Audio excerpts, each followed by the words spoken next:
Thank you very much, Professor Gao, for this nice introduction. Good afternoon, everyone. First, I would like to thank Professor Mario Lanza and Professor Weigel for the kind invitation to participate in the IEEE FLAPS conference and give this tutorial. It's a real pleasure to be here at Northeastern University. So today, we'll be giving a talk about flexible and stretchable inorganic solar cells for wide-ranging deployment. In specific, we will be talking about the different flexing and stretching techniques that have been reported in inorganic solar cells. So we will not be really talking about how to make the best efficient solar cell. Rather, we'll be focusing on the flexing and stretching techniques that have been reported in inorganic solar cells. So the outline for the talk is the following. First, we will be explaining why we are focusing on flexible and stretchable solar cells. I think by now, everyone already knows why flexible and stretchable electronics are needed. Then we will be explaining why we are focusing on inorganic in specific and not organic devices. Then we will be going over the requirements for flexing solar cells in terms of materials requirements, substrate requirements, among others. Then we'll be talking about the main flexing techniques that have been reported. These include back etching, where briefly it's based on just etching the back of the substrate until we reach a very thin thickness so it becomes flexible. And the second approach is based on the Liftoff, which uses a sacrificial layer or a release layer so that we can etch it and release the top thin part. Spalling is similar, but it's based on creating a controlled crack within the wafer so that we release the top layer. Direct deposition on flexible substrate, the most recent technique, which is edge blunting, which is based on removing the texture on the edges of the wafer so that we can tune the cracking mechanism. And finally, the corrugation approach, which we have developed, and which is based on creating islands of microsolar cells interconnected by back contacts. So all of the approaches have been reported by others, and the last one is reported by us. And then we'll be talking about the main stretching approaches that have been reported in inorganic solar cells, and there are mainly two approaches. The first one is based on buckled IC, where we have specially designed islands of microsolar cells interconnected using buckled interconnects. And then the corrugation approach, which was developed by us. Again, it's based on having specially designed micro islands, but having back contacts on an EcoFlex. Okay, then we'll be mentioning two interesting applications of physically compliant solar cells. And finally, we'll be concluding and mentioning some future perspective. So first, what is a solar cell? A solar cell is a photovoltaic device that allows us to convert light energy, which includes photons, into electricity, so current and voltage that can be used to power different applications.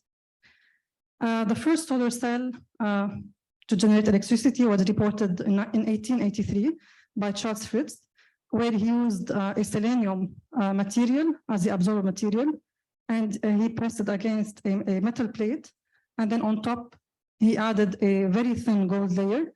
So this was too thin that it allowed light to go through to some extent. And so when exposed under light, it generated electricity. However, the efficiency was too small, less than 1%.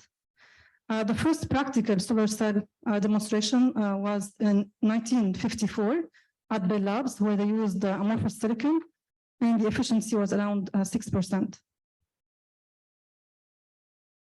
Okay, so why do we need flexible solar cells? A lot of people ask these questions, and the answer is not because they look fancy or advanced, but because there are many applications that require the use. So if you think about solar power drones, boats, cars, buildings with curved surfaces, robotics, all of these require physically compliant cells. In specific, if you take the example of the drones, if you attach rigid solar cells, which are heavy weighted and have a specific shape, then you will be changing the shape of the drone, right, or the UAV. And this will affect its aerodynamics. It will affect its land-off, its landing, its lift-off, its speed. So there are aeronautical engineers which design carefully the shape of the drone to get specific performance. And so we have to use solar cells that really take the same shape of the drone.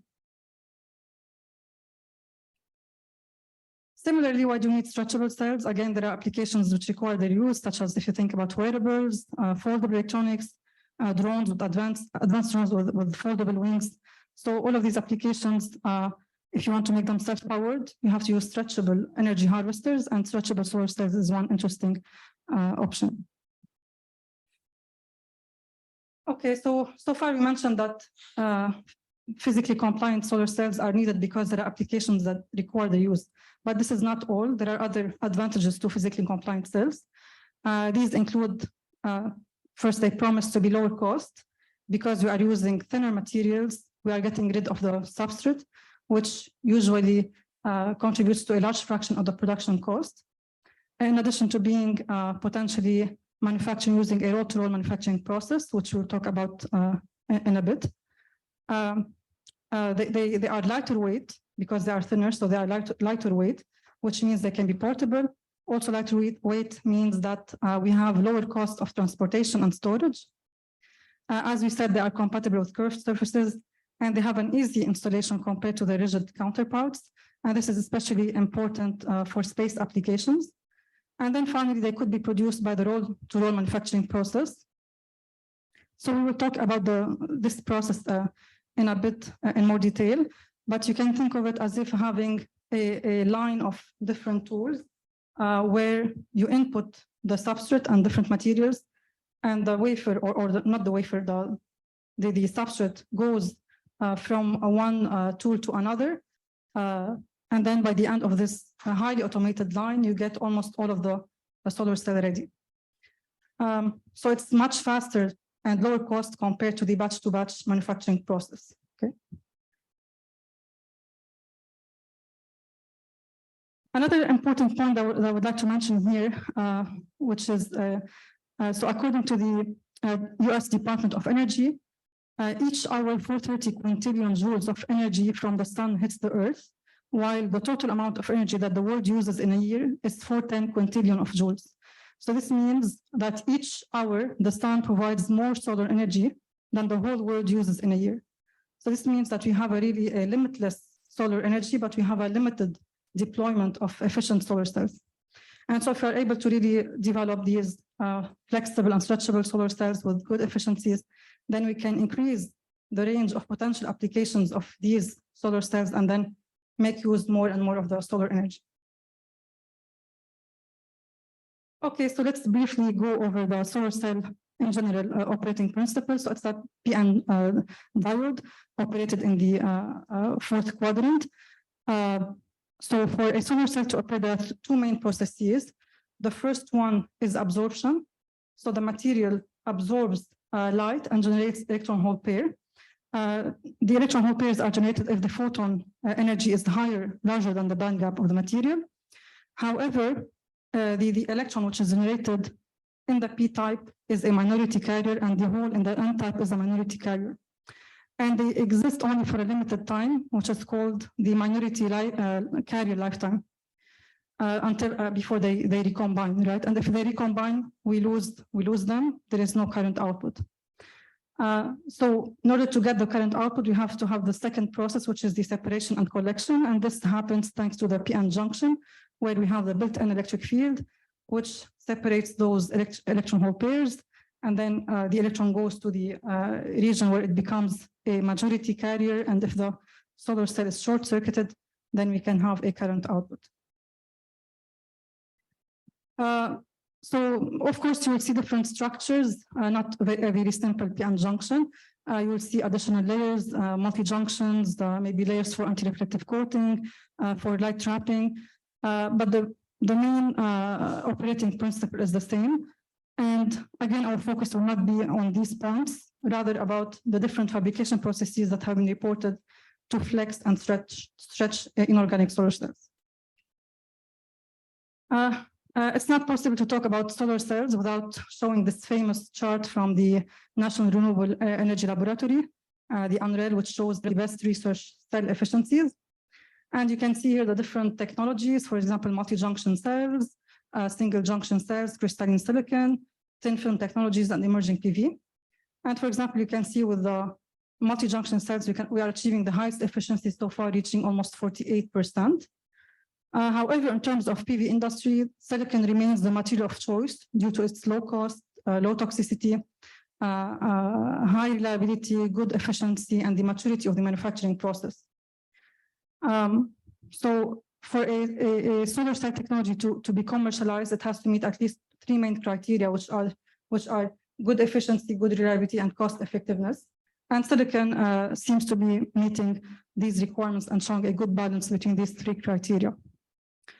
I would like to note another point here is that this chart shows mainly the efficiencies for rigid cells, because so far rigid cells have been showing higher efficiencies compared to their flexible and stretchable counterparts. Another point that I would like to note here is if you look at the orange curves, so these belong to the emerging PV, which include organic cells, and you can see that they have been quickly showing an increase in the efficiency. And if you look at the tandem cells, which include perovskite silicon, they have been even reaching beyond silicon source cells efficiencies. The latest, the most recent efficiency that was reported is 33.7%, which was reported at KAUST by Professor Stefan de Wolf's lab. Okay, thank you.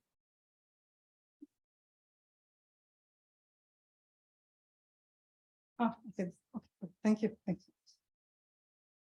So this is the silicon, the perovskite silicon tandem solar cell, which was reported recently at KAUST. So this is very interesting, exciting news, but still the main challenge in organic solar cells is their stability. So their efficiency usually tends to go down when they are exposed to light, humidity, and moisture. And this is an active research area to further improve their efficiency and reliabilities. And therefore, this is why today we'll be focusing on the more mature materials, which are inorganic. So first, let's start with the flexible cells. In terms of materials for flexible solar cells, different materials have been reported, including silicon, whether it's polycrystalline, crystalline, or amorphous thin films. Other thin films include cadmium chloride, CIGS, which stands for copper, indium, gallium, solenoid, 3,5 materials. And then we have low-dimensional materials and inorganic, fully inorganic perovskites.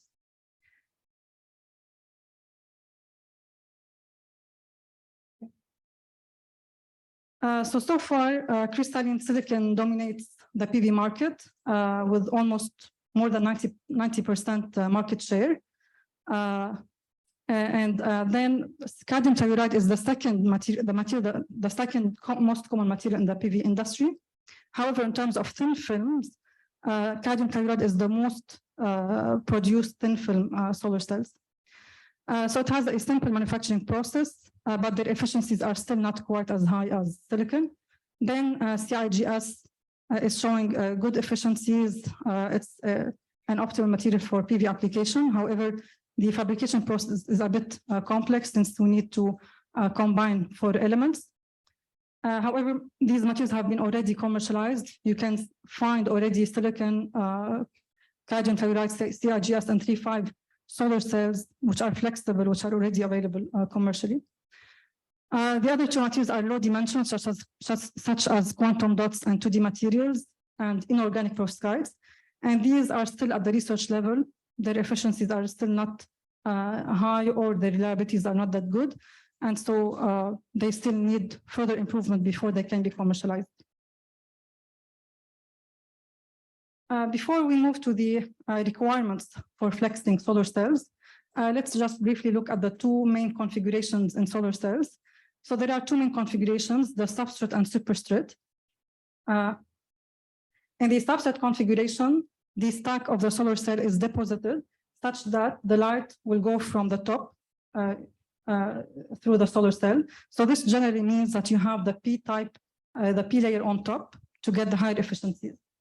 While in a superset configuration, the stack is deposited such that the light will go from the bottom.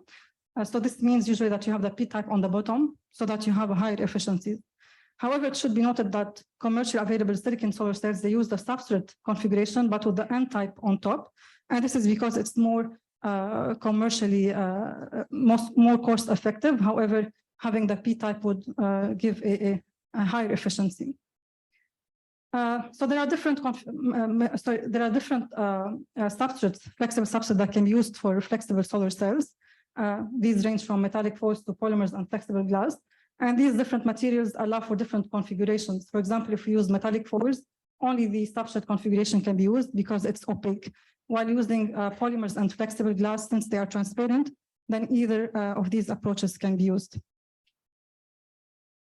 So now let's look at the requirements for the substrate for flexible solar cells.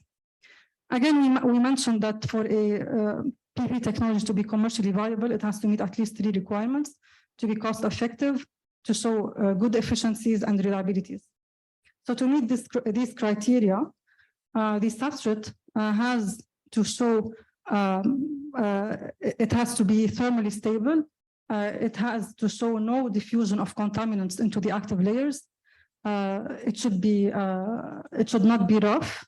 And then it should also have a thermal coefficient of expansion that is close to that of the material that we are depositing, to avoid any delamination issues. And then finally, it should have good dielectric properties.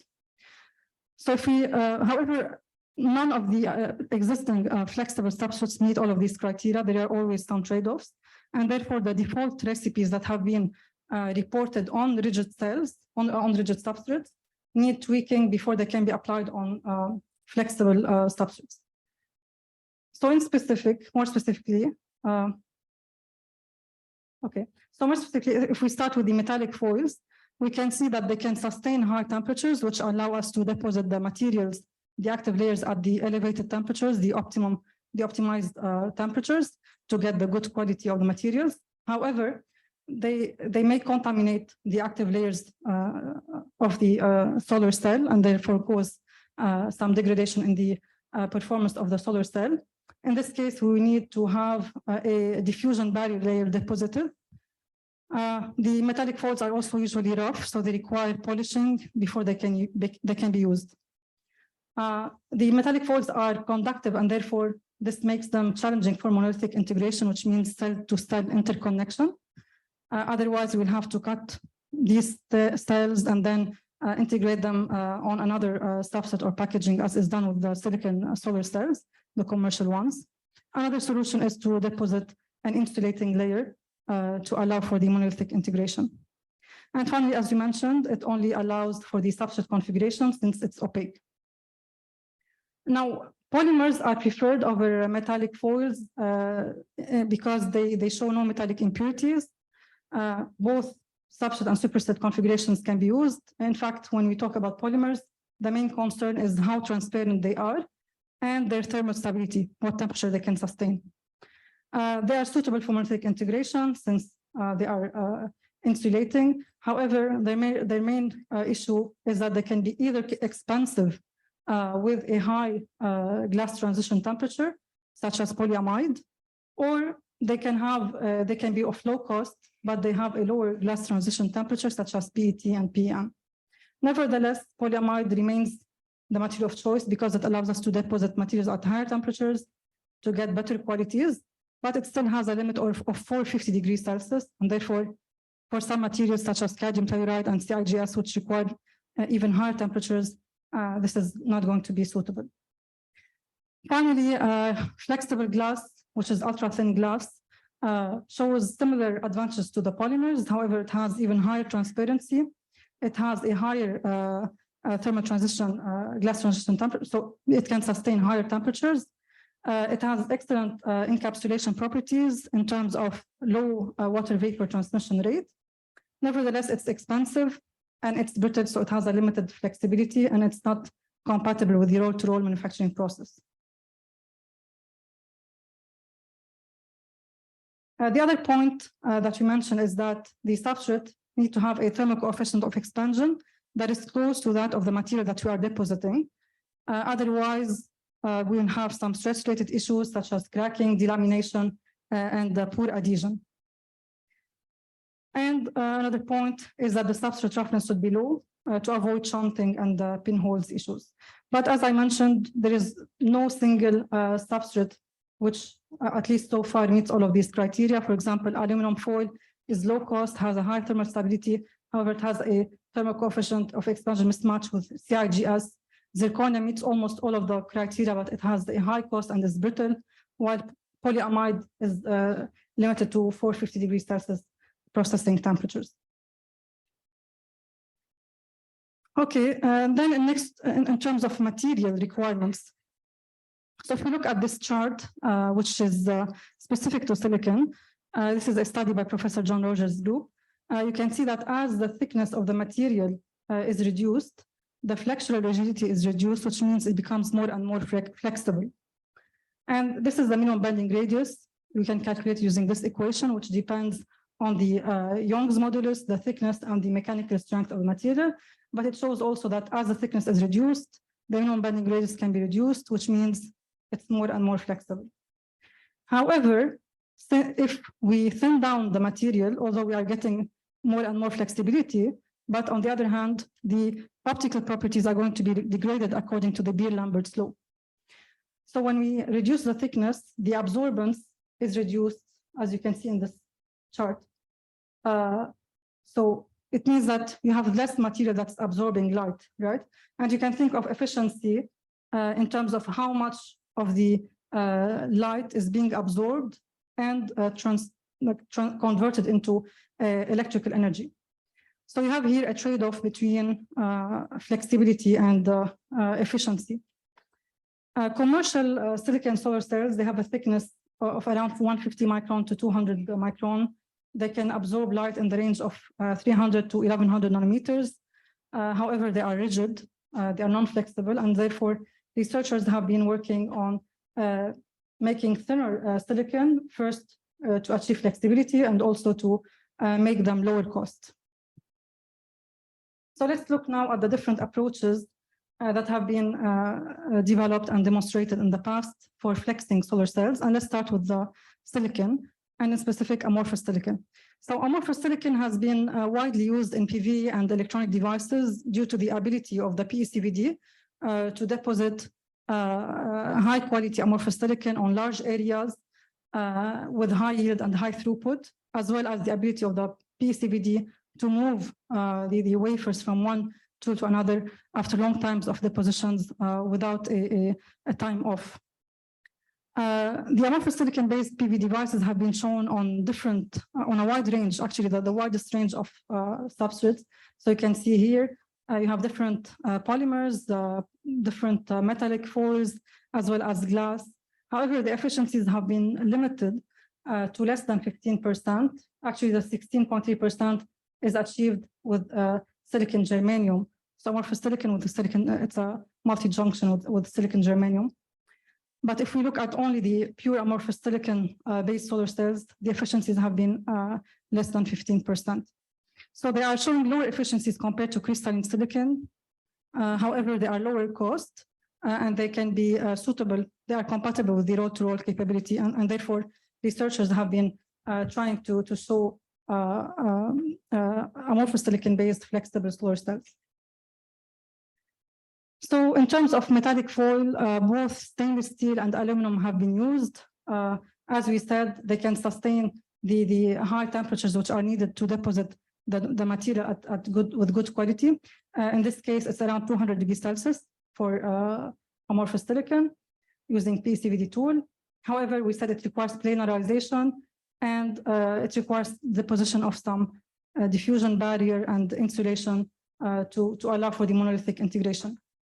So to this end, Lin et al., they reported an amorphous silicon solar cell on titanium foil. So this study was mostly focused on the light trapping scheme. However, they showed a flexible amorphous silicon-based solar cell on titanium foil, which was initially polished, and then they textured it for improving the light trapping. And then using PECVD, they deposited the different active layers, amorphous silicon with NIP dopings, and then they added a PDMS on top for encapsulation, which was also patterned for improved light trapping. And with this approach, they achieved an 8% efficiency.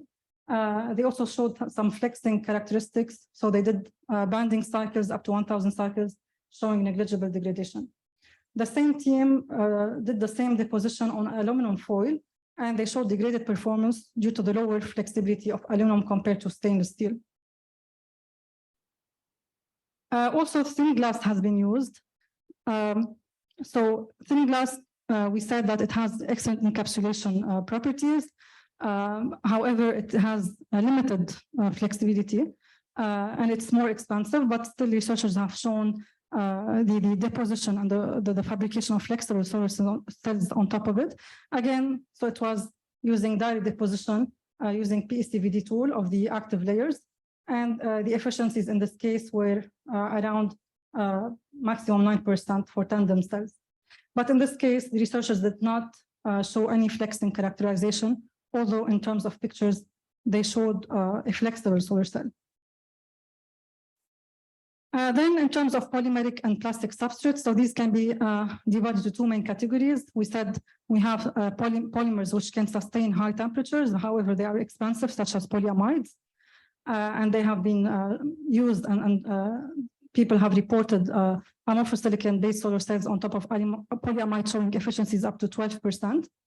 The other approach is using lower cost substrates, right? Because we want to lower the cost of the PV device. And in this case, if we use lower cost substrates, they cannot sustain the temperatures which are needed to deposit the good quality material. And therefore, two solutions are reported.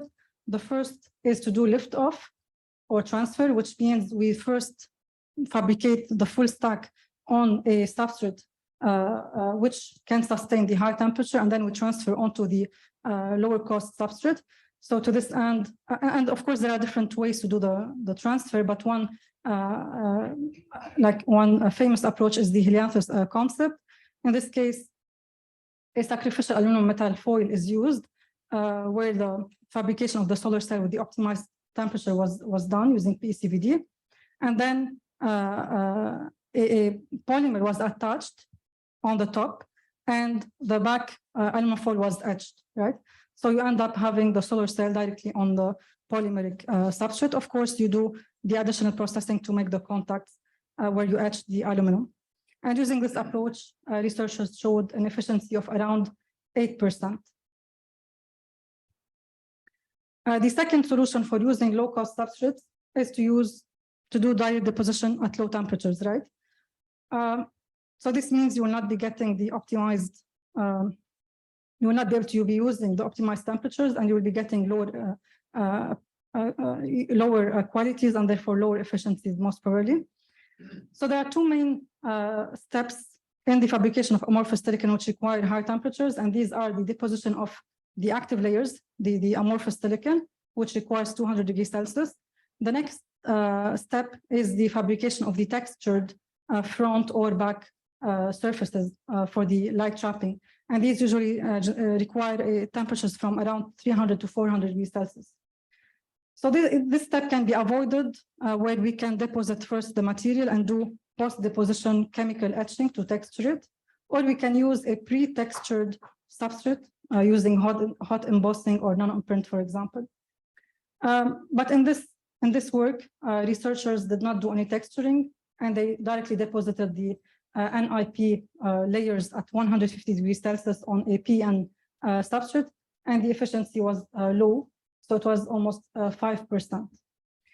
Again, the authors did not report, they did not show the flexing characterization of the device, the flexing properties. Okay, so we mentioned the roll-to-roll manufacturing process briefly, but let's go into a bit more details. So the roll-to-roll manufacturing process promises lower cost and faster process compared to the batch-to-batch process. And you can think of it as having a line of several tools next to each other, and where you have the substrate, which is usually a metallic foil, which can go from one tool to another. It can roll from one tool to another, and the different processes can be applied. And there exist several roll-to-roll manufacturing processes commercially, they are commercially available. And this is a system which is from Unreal, and it dates back to 1994 actually. And you can see that includes several tools. It actually includes 4 roll-to-roll machines. These machines can take metallic foils which are 2,500 feet long, and they process them at a speed of 1 feet per minute. So these four R2R machines include a cleaning machine, so it cleans the substrate and dries it. Then the second one is for the deposition of the metal and the metal oxide for the back reflector using a magnetron sputtering. The third one is for the CVD for the deposition of the active layers, the amorphous silicon with the three dopants, PIN. It should be noted here that there are no physical gates between the 3 chambers. And if I show this picture here, so this is from another company called Clasionic. But you can see that this is the substrate, right? The aluminum foil, the copper foil in this case. And you can see it rolling between one chamber to another. So here you see the opening, right? So these are the gates. They are not physically separated. Instead, they are separated using gas gates, okay? So in this case, laminar flow of gases is injected to achieve isolation between the different chambers and avoid cross-contamination.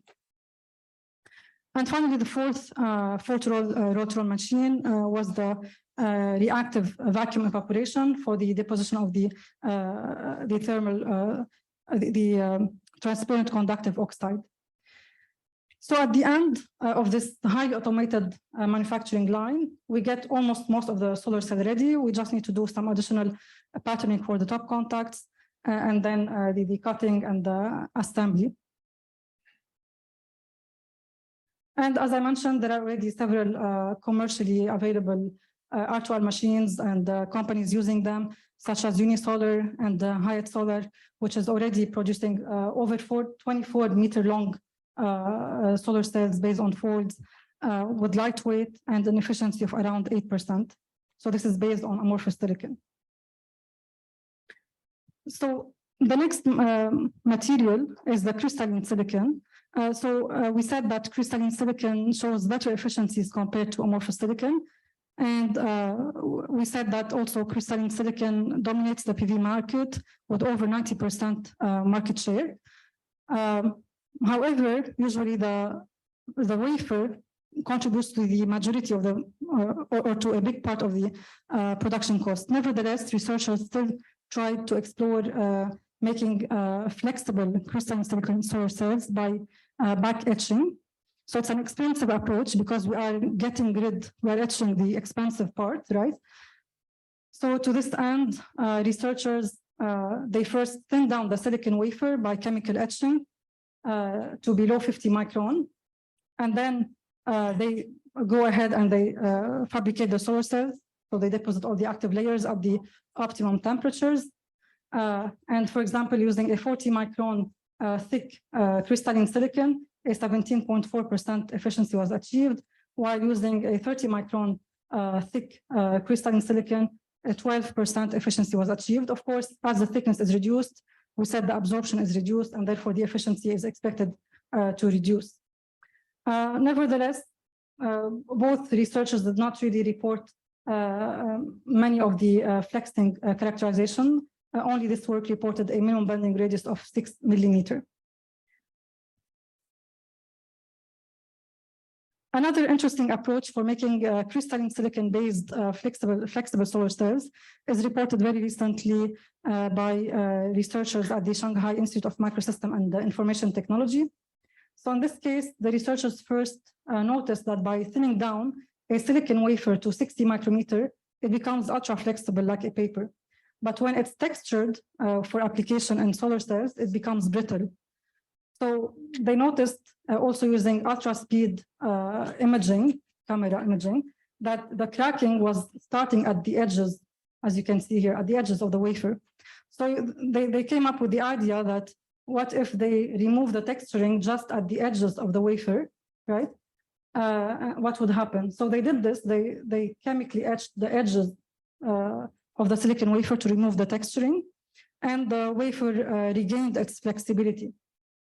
So they mentioned that using this approach by edge blunting, so this technique is called edge blunting, they managed to release the strain, and they converted, or they changed the crack generation mechanism from a sharp brittle crack to a random very small micro cracks.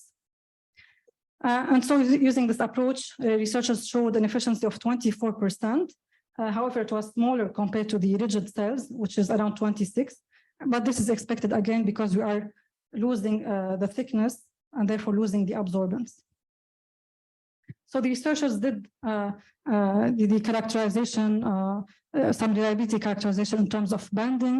So they did, they checked the efficiency up to 1,000 cycles. They showed negligible degradation.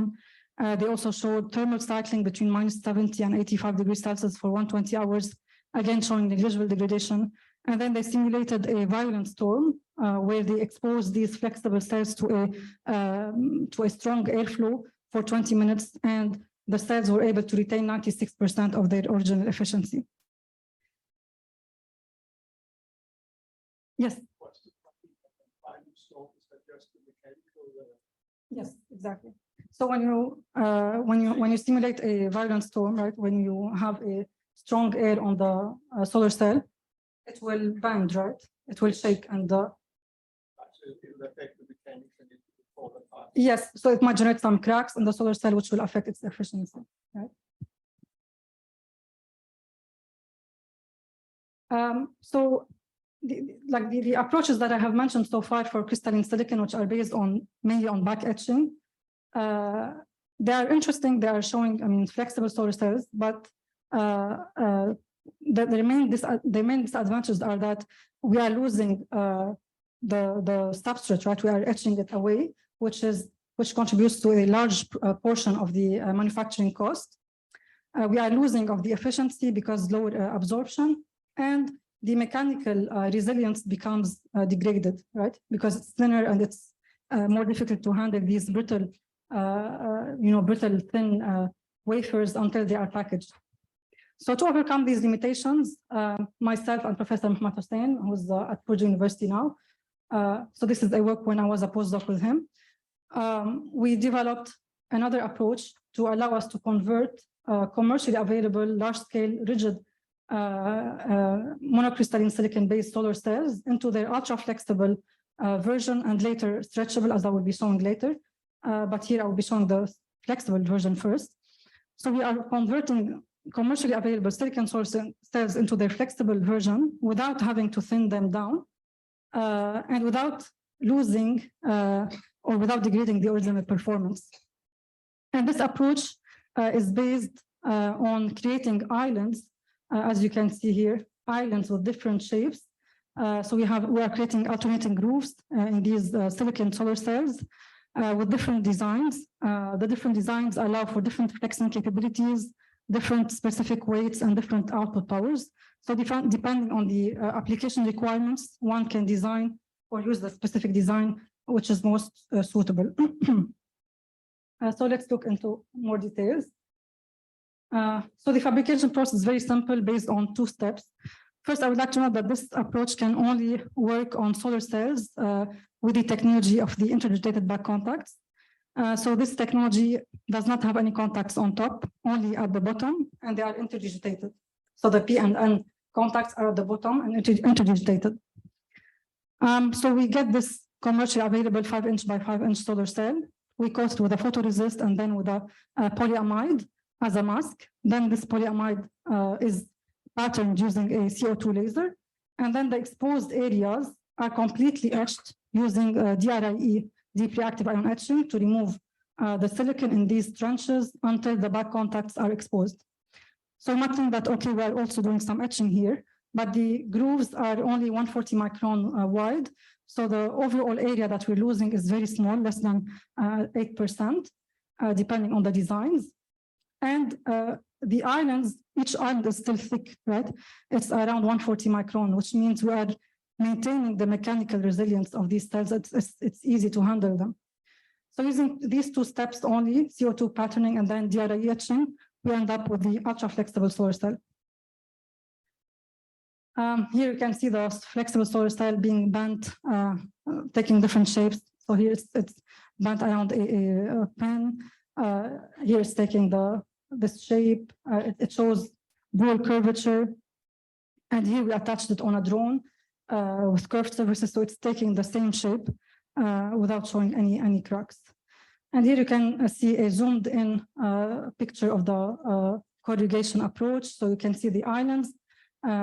So this is a honeycomb pattern. You can see that the tranches are 140 micron.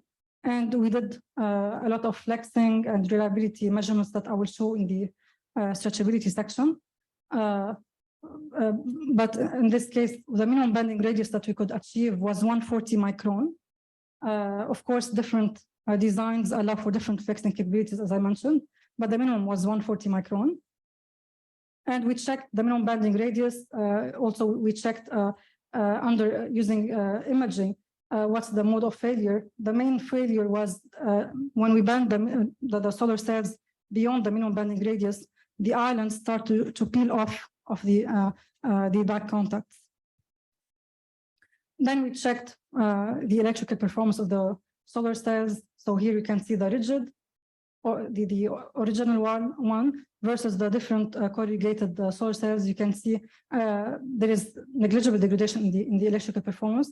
Of course, these are normalized to the active area, okay, of the solar cell. Okay, so this is related to silicon. Now we move to the next material, which is cadmium telluride. So cadmium telluride, we said it's the second most common PV material after crystalline silicon.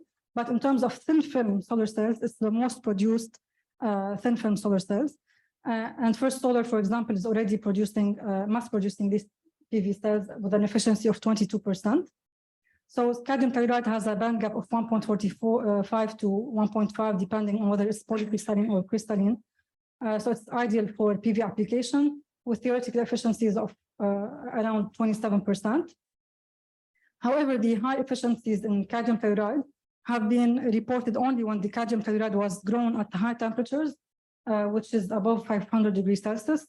So this is not good news for flexing the devices, especially if we are using the low-cost polymeric substrates, which cannot handle or sustain these temperatures. The other point is that the high efficiencies also have been reported when using thick absorber layers. Again, this means this is bad news for flexing, because for flexible, you want thinner and thinner. Nevertheless, researchers still tried to thin down the absorber layers and to do some optimization to flex them down, as well as to get over the issue of telluride being a scarce material. So I would like to briefly mention that cadmium telluride solar cells, they perform better when they are in the superset configuration, when both if it was rigid or flexible. And this is mainly due to the optimization of the fabrication process. Sorry. So there are two main steps which are required for optimization. The first one is an activation treatment, which is needed, where a cadmium chloride layer is deposited on top of cadmium telluride, and then an annealing in air step is performed in order to improve the electrical properties of the cadmium telluride. It actually recrystallizes, and then this activation treatment also improves the junction between cadmium sulfide and cadmium telluride. So it actually, we have sulfide diffusing to the cadmium telluride and relaxing the lattice mismatch. So this means that we have a annealing step here. And then the next reason why cadmium telluride performs better in the superset configuration is because we need copper as the back contact for high performance. Again, this is more related to the physics of the device optimization. And if we use in a substrate configuration the copper first and try to deposit on top of it the cadmium telluride at high temperatures, then the material will react with it and cause degradation in the performance of the device. Another point is that the majority of the high quality of the material has been grown using either MBE, molecular beam epitaxy, or MOCVD. So this means that this requires usually a rigid substrate, but nevertheless, still researchers try to make flexible solar cells out of this material using both substrate and superset configurations. So first, in terms of substrate configuration, researchers here managed to fabricate epi layers of cadmium telluride using the vapor transport deposition tool on mica substrate, as well as cadmium sulfide epi layers, which were thermally evaporated on mica layers. And then they were transferred onto an SU8 polymeric substrate. And using this technique, they showed an efficiency of 9.6%, which has a minimum bending radius of 1 centimeter. And they showed also cycling tests up to 1,000 cycles with negligible degradation in the original performance. In case of superset configuration, both polyamides and glass have been used. Using ultra-thin glass, which can sustain higher temperatures, it has shown actually the record efficiency in flexible cadmium telluride, which is 16.4 and has been reported by UNREL. Nevertheless, transparent PI was also reported. In this case, researchers did the fabrication of the cadmium telluride solar cell on 3 substrates, which are glass, UPLEX, and Capton, which are 2 types of polyamides. And they studied the strain generated within the cadmium telluride layer on each of these substrates, and they showed that there was more strain in the material when deposited on polyamides due to the larger thermal coefficient of expansion mismatch, and therefore causing a lower efficiency in the polyamides compared to the ultra-thin glass. So now we move to the third material, which is copper indium gallium selenide. So copper indium gallium selenide has been showing high efficiencies. It is an optimal material for PV applications. It is also cadmium-free, which means it's more environmentally friendly. However, similar to cadmium telluride, it requires higher temperatures to be grown at with good quality. Also, an alkali incorporation is required for passivation in this case. So different substrates have been reported for flexible CIGS-based solar cells. And the record was using polyamide, which showed a record 20.8% efficiency, which is getting close to the record in glass rigid cadmium telluride-based solar cells, which is around 23%. So this shows that the gap is close, is small, and it will get smaller as the researchers try to further optimize these cells.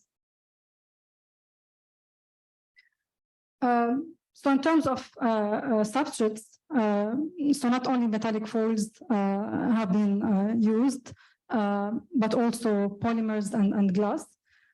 So in this work, researchers used a co-evaporation to grow the CIGS at high temperature. And then they did the cadmium sulfide using chemical bath deposition. And then so they transferred the solar cell, which was deposited initially on a metallic foil, on glass in this case. So they did the growth on glass at high temperatures, and then they transferred onto a polymeric substrate, which is EFTE, using this lift-off technique, but the efficiency was very low. It was around 6.7%. In the other work, researchers used a copper foil as the substrate. So as we mentioned, initially the copper or the metallic foil needs planarization, so it was chemically polished. And then in this case, researchers used graphene as the whole transport layer.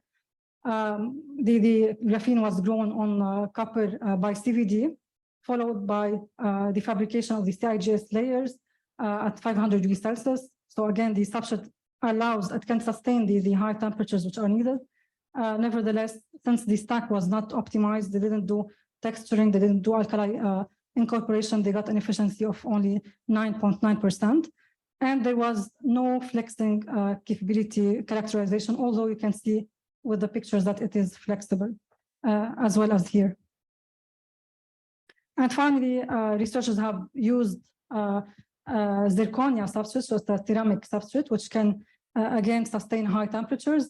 And in this case, researchers did the growth directly on the glass, and they did alkali incorporation, and they got a higher efficiency of 16.2%. Again, another point that you will notice throughout the presentation that a lot of researchers, they report flexible solar cells, but they don't show really data about the flexing capability. Like what's the minimum bending radius or any cycling test. Next, we move to the 3-5 materials. So 3-5 materials have been showing the highest efficiency so far, as we showed in the unrailed chart. However, they are the most expensive, and therefore they have been used mainly in niche applications such as space. Nevertheless, still researchers tried to make them flexible. In this case, researchers used an already available 3-5 solar cell, which is used in space since 2013. So it has a 30% efficiency. It is rigid with 140 micron thickness. And it is basically based on this 3-5 material triple junction on a germanium substrate, which was deposited using MOCVD. So they got this available solar cell, and they did back etching to reach 80 micron. And they showed that a negligible degradation in the efficiency was observed. So 29% efficiency was achieved with a minimum bending radius of 3 centimeters. They did further reliability testing. The cell passed 6,000 thermal cycling tests, as well as long bending duration tests. Nevertheless, as I mentioned, it's expensive as we are wasting the substrate, which is the most expensive part of the production cost. So to make lower cost 3-5 based solar cells, researchers tried to figure out different approaches, and the first one is the Liftoff, which allows us to reuse the substrate, which is the expensive part, right? So in this case, we have to have a sacrificial layer, right, between the substrate and the actual solar cell, and this sacrificial layer would be etched away, allowing the release of the top part of the solar, which is the solar cell. And then we can do some final processing on it. So, for example, in this work, the researchers did the growth of the active layers, 3-5 materials on a gallium arsenide wafer with an aluminum arsenide release layer. Then they bonded the top to a flexible polymeric handle. And then they released the aluminum arsenide using wet etching. And as a result, you end up having the top part released, and the substrate you can reuse it for for different additional solar cells fabrication. So using this approach, the achieved efficiency was around 28%. However, it should be noted here that this approach works mainly on small area solar cells, because if you're trying to release the top part by wet etching a sacrificial layer, which is very thin in the range of few nanometers, couple of nanometers, it becomes difficult to etch this layer. And at some point, the etching slows down and it can stop at some point. So it does not release the top layer. So to overcome this issue, researchers applied a physical force by applying a weight to the handle layer to force this gap open and to enhance the etching process, right? To allow the wet etching to go in and overcome the issue of the etch, the etch halt.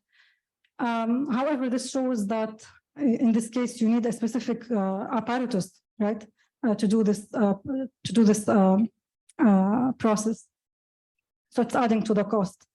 And using this approach, only a 20% efficiency was achieved because the stack was not optimized. The second approach, which is similar to Liftoff, but instead of using a release layer, you generate a controlled crack within the wafer so that you release the top layer. So this is called spalling, and it's based on having you deposit a stressor layer, which is usually nickel, and it has to be under tensile strain. And then when you initiate the crack, it will first go downwards, and then it will go parallel to the interface, allowing the release of the top part. So by optimizing the thickness of the stressor and the tensile strain within it, you can tune at which depth this crack starts. Okay, so in this paper here, the researchers, they did detailed theoretical analysis of this technique. And using this approach, the researchers showed in a tandem solar cell efficiency of 28%, and they did stability or cycling tests, and they showed that no degradation up to 1,000 cycles. So this is the work which was done by the researchers. So in this case, they did the growth on a germanium substrate, and then they applied the nickel. They grew the nickel, and then they added the polyamide tape as a handle layer, and then they generated this controlled crack and released the top part. And then, of course, they have to etch the remaining germanium from the substrate to do the further processing to add the contacts and have the final solar cell ready. So here you can see they did the cycling test and bending at different minimum bending radii as well. The most direct approach, the easiest way is to do direct deposition, right, on a flexible substrate. This is the easiest way. However, it usually does not result in a high efficiency because we need, like for epi layers of 3-5 materials with high quality, usually need a rigid 3-5 substrate. Nevertheless, researchers were able to use a approach called seed and epitaxy. So using ion beam assisted deposition, they deposited several layers of materials to produce the desired lattice to be able to get epi layers of gallium arsenide using MOCVD. And using this approach, they got an efficiency of 11.5%, and it was done directly on a metallic foil. Now move to the inorganic perovskites. So we mentioned initially that perovskites, they have been like the first perovskites-based solar cells which were organic. They were reported, I think, in 2008 with a small efficiency of 4%, but very quickly their efficiency started improving and reaching almost, close to the commercial solar cells efficiencies. Their main issue is their instability. So when exposed to light or humidity and moisture, their efficiency degrades. And so researchers tried to figure out ways to improve the stability of these solar cells. And one approach is to use all inorganic perovskites. And for example, the cesium lead iodide-based perovskite has a band gap of 1.73 with a cubic phase, which is optimum for solar cells applications. However, it was found initially that this phase was only stable at high temperatures. And when we go back to room temperature, it goes back to the orthorhombic phase, which has a much larger band gap and not suitable for PV applications. And so by doing further optimizations, researchers found that by making the grain size smaller, we can improve the stability of the cubic phase at room temperature. Nevertheless, if we do smaller grain sizes, it means we have more grains and we need to have better passivation because grain boundaries act as recombination centers. And then later on, researchers were able to develop a black phase of perovskite using additives, and they showed stability with a higher efficiency of 16%. So with the smaller grain, they showed efficiency of 10%, while with the black phase, they showed 16% efficiency. So you can see that the efficiencies are still lower compared to the organic-based perovskites, which reach close to silicon in the 20% efficiencies. So this is still an active research area to further improve the efficiencies and stabilities. I would like to note here that the perovskites are compatible with the roll-to-roll manufacturing process since they are solution processable. In terms of flexible perovskite-based cells, it should be noted that perovskites require an annealing step at 250 degrees Celsius to get the desired cubic phase. Again, if you remember, we said that substrates, low-cost substrates, do not sustain such temperatures, right? So it's challenging for flexible polymeric substrates. But researchers were able to overcome this issue, and they found a way to get rid of the annealing step. And it was based by drying in a vacuum instead of having to go through the annealing step. And it showed that they were able to maintain the cubic phase at room temperature. And using this approach, they fabricated this inorganic perovskite-based solar cell, and they showed an efficiency of 11.5%, and it was bent down to 4.5 millimeters, showing good stability up to 200 cycles. And here another work where they tried to further improve, to optimize the material. They introduced bromium to suppress the bulk traps and relax the lattice strain. So further optimization, they got better efficiency of 13% on a polyamide substrate.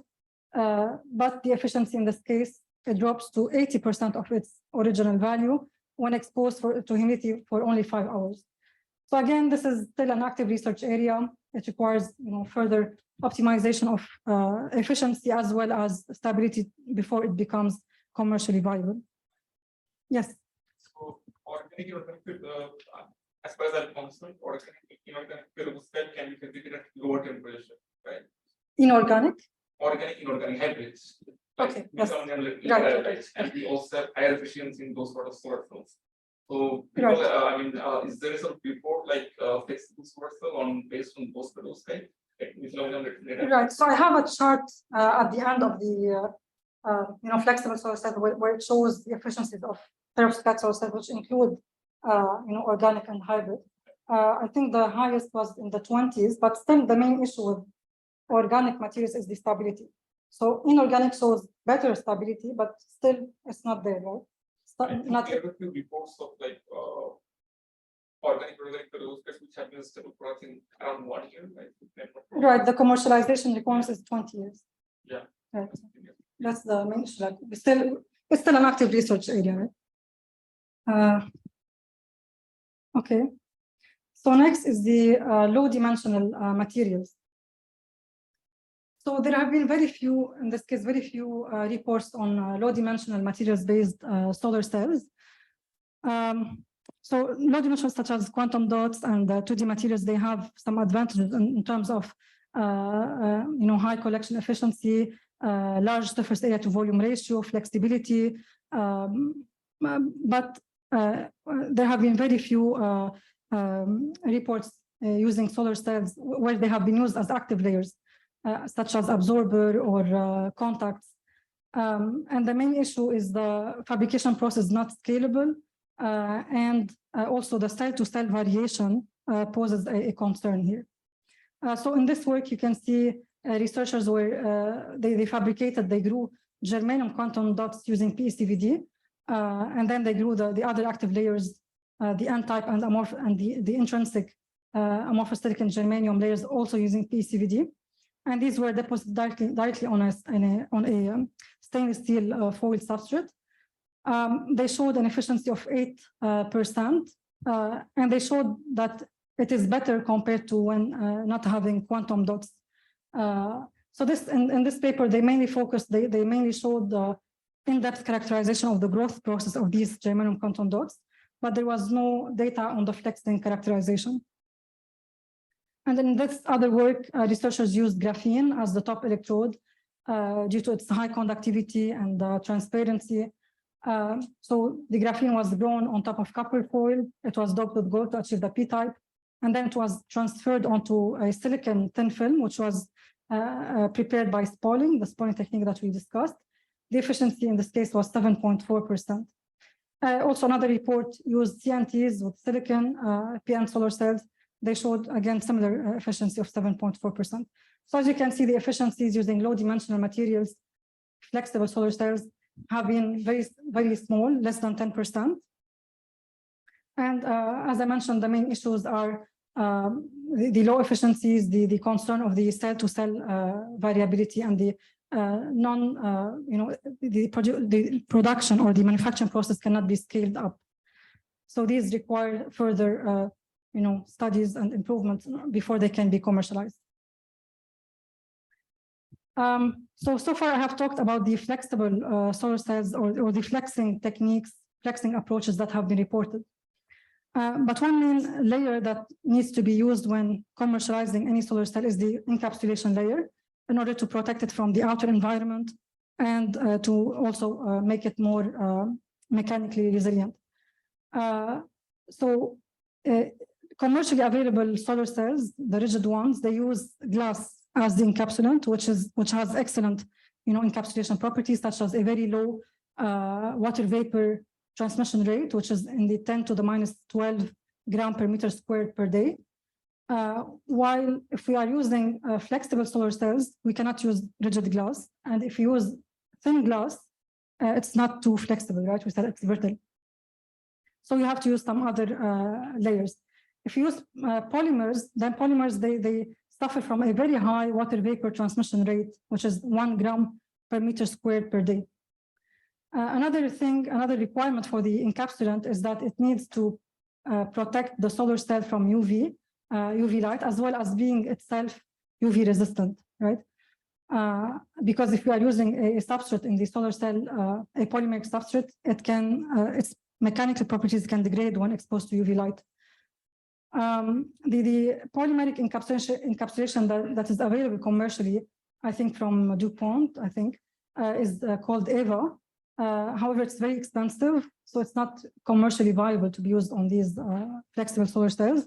And its curing temperature is also 220 degrees, so we cannot use it when we have low-cost polymeric substrates.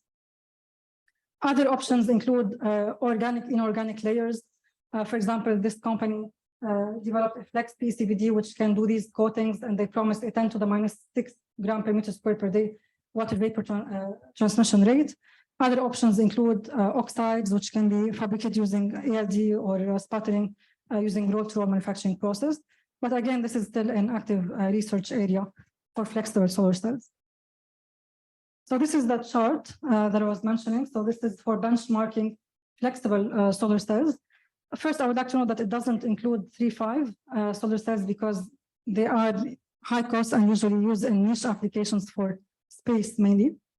And here you can see the different different materials. In terms of perovskites, they are mostly organic in this case. And you can see the best efficiency so far for flexible are around 22.5, somewhere 23, around 23. However, the efficiencies tend to drop after several bending cycles, so they are still not reliable. So the highest efficiencies in terms of flexible cells have been achieved using silicon. So this is a report by Liu and colleagues, very recent, 23. The highest efficiency using the blunting of the edges approach that I mentioned of the silicon wafer. So where they remove the texturing or the texture at the edges of the wafer. It also should be noted that the corrugation approach that we have developed, although it showed 20% efficiency, but this is because we used commercially available cells which have 20% efficiencies. Although the technology of back contacts that we have used can reach up to 26%. So these have been reported. So we can say that this approach can go up to 25-26%. Okay. Yes. What is the configuration orientation mechanic of the bending? So you can get some micro cracks, right, in the solar cell. Mainly micro cracks, right? Okay. Okay, so now we move to the stretchable solar cells. So there have been very few demonstrations of stretchable solar cells compared to flexible cells. I will give an introduction first, which includes some organic materials, although our focus will be on inorganic ones. So the first ever reported stretchable solar cell was reported in 2011 by Professor Zinan Bao at Stanford University, where they used an organic material. They showed an efficiency of 2% with a stretchability of 20%.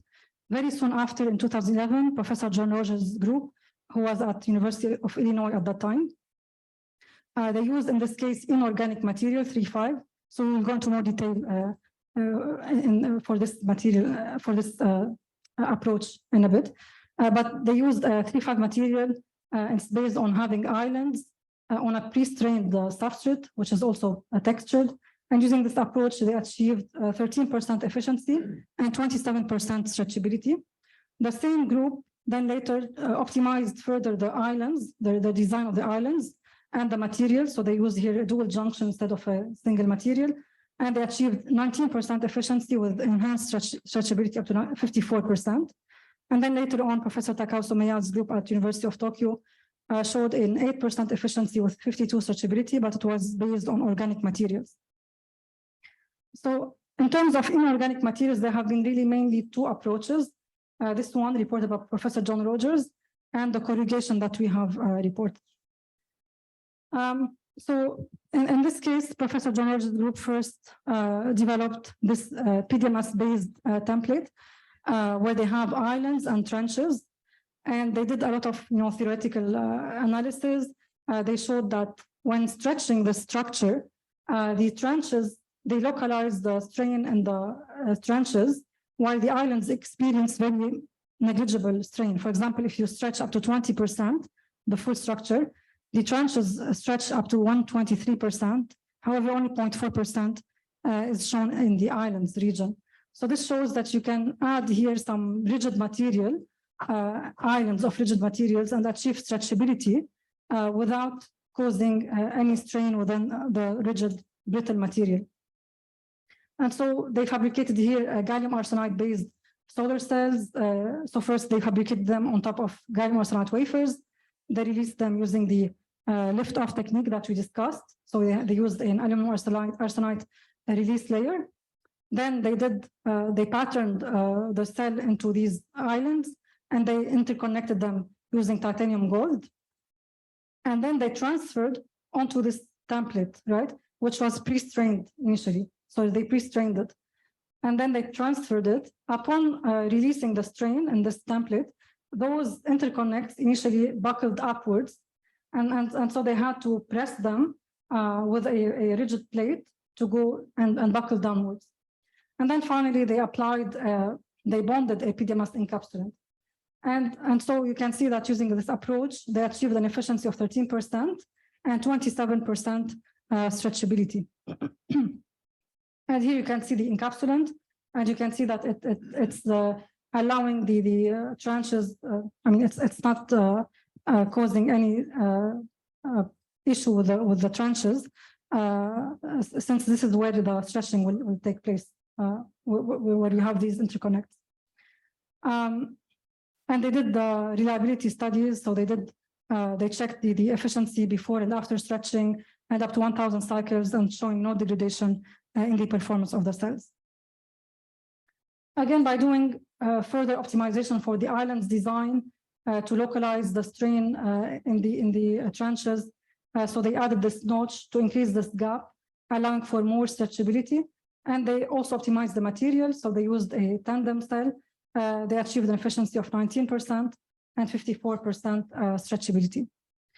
So as you can see, this is a very interesting approach, but the fabrication process is quite complicated.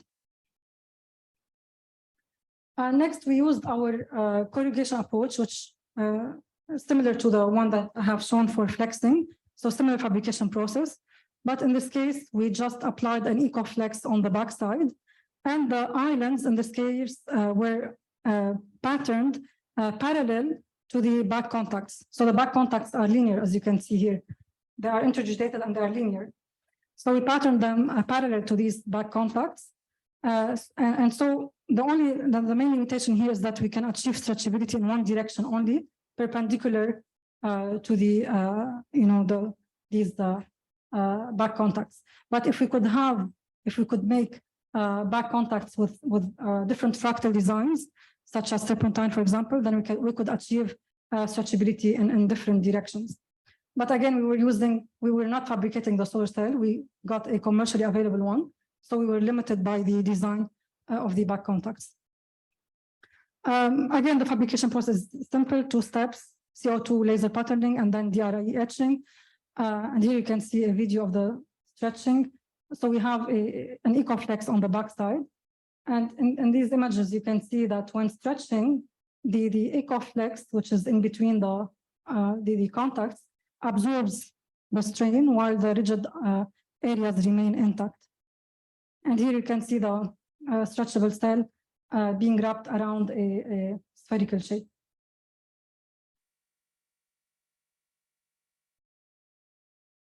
Okay, not only in plane stretching, we could achieve out of plane stretching as well, which could be, promising for specific applications. And we also did further optimization for the islands design. So initially we had rectangular shapes, But we noticed that upon stretching beyond a specific elongation value, these islands started to experience compressive strain, and so they showed cracks which are diagonal. So we wanted to relieve the strain, and we made different designs. So we made the diagonal triangular shapes in order to relieve the strain, and using this triangular design, we achieved world record stretchability of 95%. So the solar cell could be stretched up to twice its original size with a high efficiency of around 20%. So then we did a lot of environmental and thermal performance testing. In this case, we dipped the solar cell, which was encapsulated in different solutions, DI, vinegar, sulfuric acid, ice, to simulate different environmental conditions such as rain, acidic rain, snow. And you can see that the transparency of the encapsulant remains the same, while the electrical performance is also is not degraded. Then, in terms of silicon cells, their efficiencies usually tends to get degraded by 0.4% for every 1 degree Celsius increase in the temperature. So we wanted to see if our design, which increases the surface area to volume ratio using these thin architectures, improves the thermal dissipation due to natural convection. And as you can see here, we have our corrugated cell and the rigid cell, and we expose them to a light. And you can see that the rigid one shows an increase in temperature more compared to the corrugated one, which means that the corrugation, due to the increased surface area to volume ratio, is improving the thermal dissipation.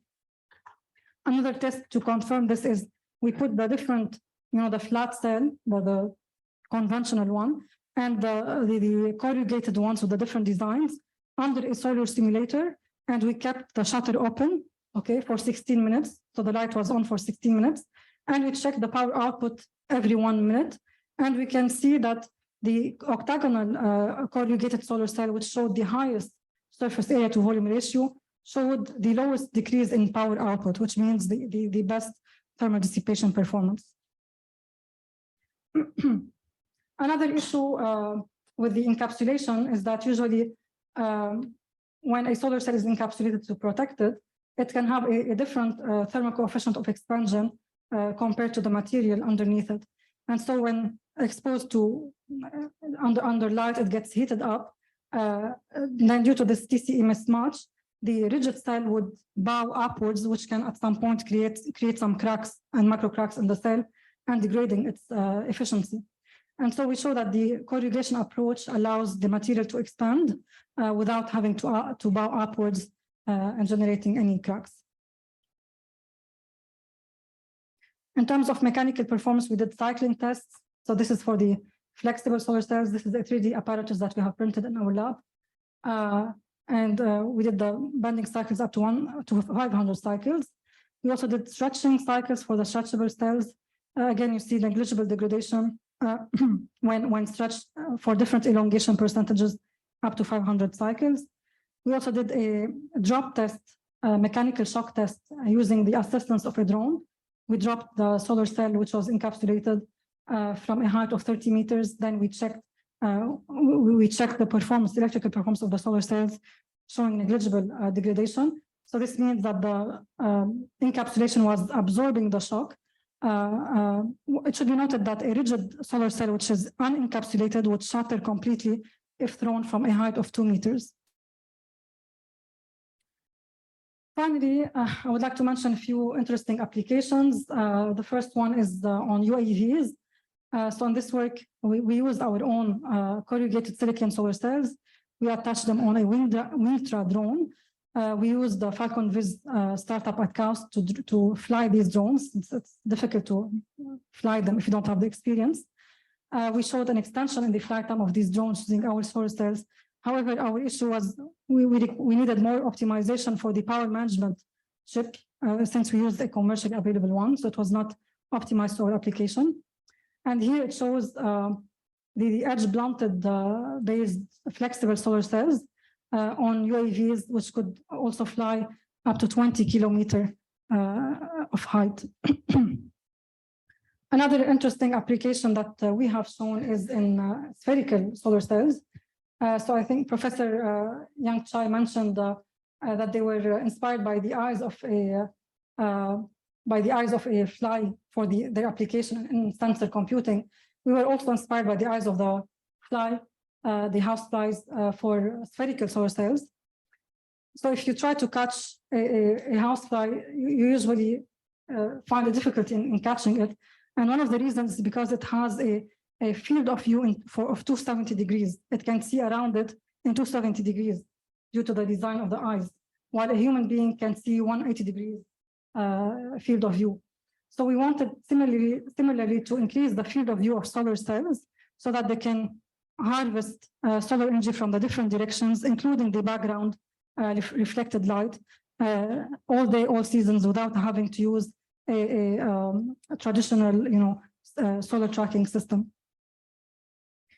And our main, hypothesis were the following.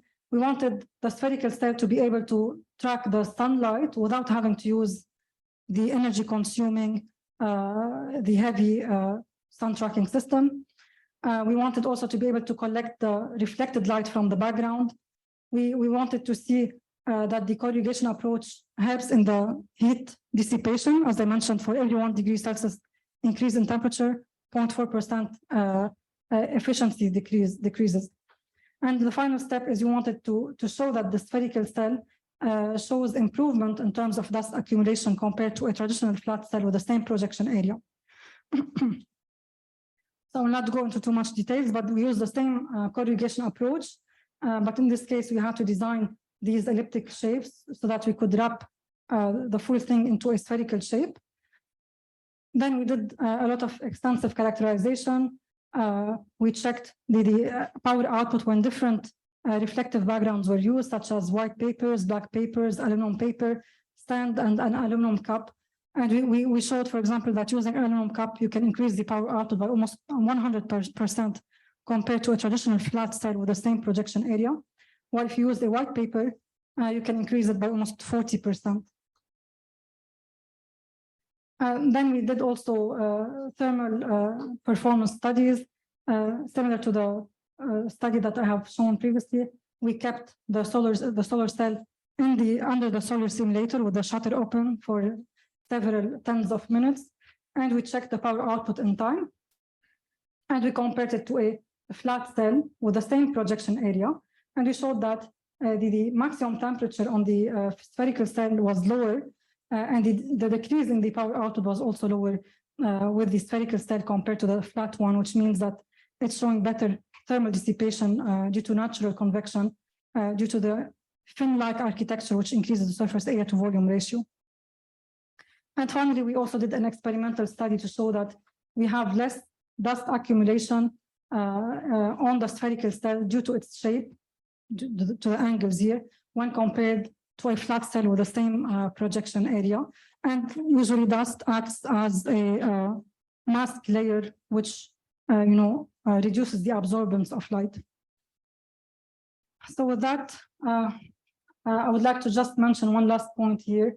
As you have seen in the presentation, most of the previously reported studies, especially on inflexible solar cells, they have not really reported the characterization of the flexing capabilities of the cells. Although they mention they are flexible, they show flexing pictures, but they don't report the minimum bending radii, radius, the cycling tests, the encapsulation, the stability when exposed to light and humidity, and the elongation percentage when using the stretchable cells. So this is one main point that from here I would like to invite researchers in this area to report when studying flexible and stretchable cells. So with that, I would like to thank you all. I hope it wasn't boring, and I'd be happy to take any questions.